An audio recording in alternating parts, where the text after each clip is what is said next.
এবার গাড়িতে চড়ে ফিরলেন দীপালি বেগম, তবে কফিনবন্দি নিথর দেহ হয়ে। ফরিদপুরের চরভদ্রাসনের মুন্সিরচর গ্রামে যখন পৌঁছায় তার মরদেহ, তখন কান্নায় ভারী হয়ে ওঠে পুরো এলাকা। মাত্র ১৯ বছর বয়সে পরিবারের স্বপ্ন পূরণে পাড়ি জমিয়েছিলেন লেবাননে। দীর্ঘ ১৫ বছর রেমিটেন্স পাঠিয়ে সংসারের হাল ধরেছিলেন তিনি।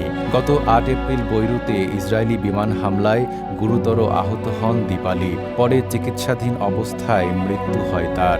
যুদ্ধ পরিস্থিতির কারণে মরদেহ দেশে আনতে সময় লাগে প্রায় ১ মাস।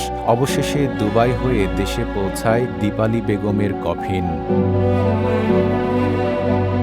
সকাল 10:30টায় মুন্সিরচর গ্রামের ঈদগাহ মাঠে অনুষ্ঠিত হয় জানাজা। পরে বাড়ির পাশেই দাফন করা হয় দীপালিকে। RICL TMX, যুগের পর যুগ স্থাপনা থাকে মজবুত। জানাজায় অংশ নেন স্থানীয় প্রশাসনের কর্মকর্তা, জনপ্রতিনিধি ও শত শত এলাকাবাসী। ফোনে শোক সন্তপ্ত পরিবারের সাথে কথা বলে সহমর্মিতা জানান জেলা প্রশাসক মাজহারুল ইসলাম। নাইম আরাবী, ঢাকা পোস্ট।